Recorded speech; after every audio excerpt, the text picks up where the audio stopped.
Pentolan tauhid yang ketiga, undang-undang, hukum adat, peraturan, dan keputusan yang menyelisihi atau menyimpang dari ketentuan dalam kitabullah dan atau sunnah rasulnya. Hal ini berdasarkan firman Allah sebagai berikut. Yang pertama, An-Nisa ayat 60. Alam taro ilal ladzina yaz'umuna annahum amanu bima unzila ilaika wa ma unzila min qablika yuriduna ayyatahakamu ila taghut. Yuriduna ayyatahakamu ila taghuti wa qad umiru ayyakfuru bih. Wa yuridu syaitanu ayyubillahum dhalalan ba'ida. Apakah kamu, wahai Muhammad, tidak memperhatikan orang-orang yang mengaku diri mereka telah beriman kepada apa yang diturunkan kepadamu dan kepada apa yang diturunkan sebelummu? Tetapi mereka masih menginginkan ketetapan hukum kepada taghut, padahal mereka telah diperintahkan untuk mengingkari taghut itu. Dan setan bermaksud menyesatkan mereka dengan kesesatan yang sejauh-jauhnya.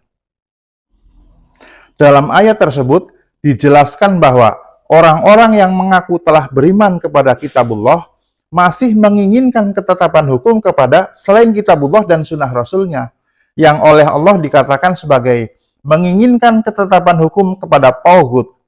Jadi, yang dimaksud taghut dalam ayat tersebut bisa berupa hakim atau pengambil keputusan yang memutuskan perkara dengan selain kitabullah dan sunnah rasulnya, bisa juga berupa pedoman hukum seperti undang-undang, hukum adat, peraturan, dan keputusan yang menyelisihi atau menyimpang dari ketentuan dalam kitabullah dan atau sunnah rasulnya. Yang kedua, An-Nisa ayat 59. Ya ayyuhalladzina amanu athi'ullaha wa athi'ur rasula wa ulil amri minkum. Fa in tanazza'tum fi syai'in farudduhu ila Allahi war rasuli in kuntum tu'minuna billahi wal yaumil akhir, dzalika khairu wa ahsanu ta'wila. Wahai orang-orang yang beriman, taatilah Allah dan taatilah Rasul dan ulil amri di antara kalian. Kemudian jika kalian berlainan pendapat tentang sesuatu, maka kembalikanlah ia kepada Allah dan Rasul jika kalian beriman kepada Allah dan hari akhirat. Yang demikian itu lebih utama dan lebih baik akibatnya.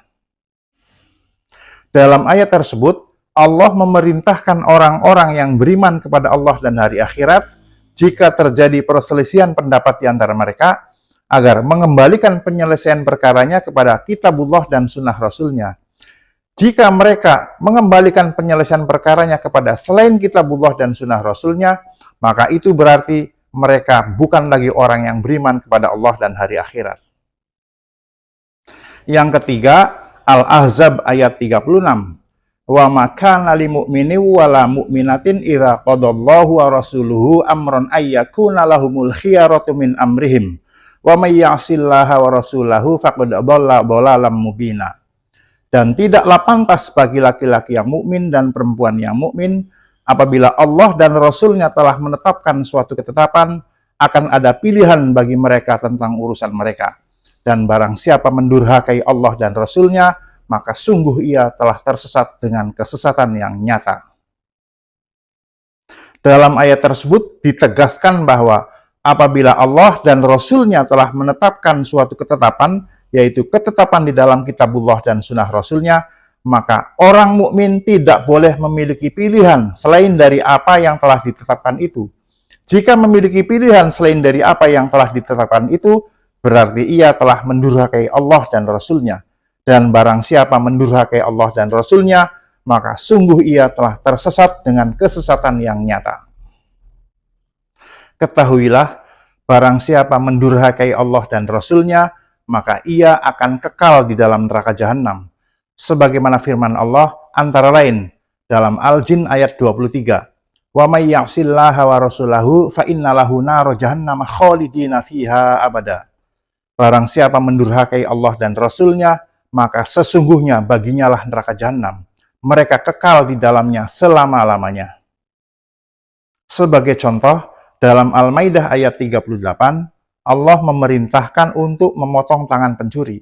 Dan dalam hadis sahih yang diriwayatkan oleh Imam Bukhari, Rasulullah SAW bersabda bahwa pencuri dipotong tangannya jika barang yang dicuri senilai 1/4 dinar ke atas.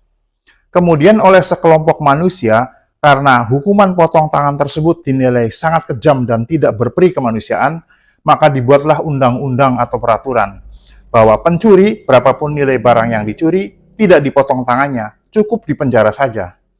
Oleh karena menyelisih atau menyimpang dari ketentuan dalam kitabullah dan atau sunnah rasulnya, maka undang-undang atau peraturan tersebut adalah tauhid. Contoh lainnya, dalam hadis sahih yang diriwayatkan oleh Imam Muslim, Rasulullah SAW bersabda bahwa pezina laki-laki atau perempuan yang pernah menikah, hukumannya adalah dirajam, yaitu dilempari batu sampai mati.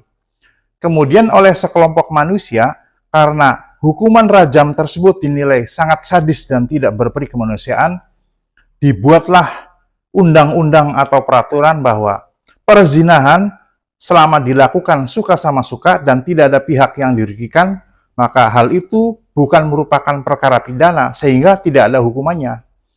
Oleh karena menyelisihi atau menyimpang dari ketentuan dalam kitabullah dan atau sunnah rasulnya, maka undang-undang atau peraturan tersebut adalah tauhid.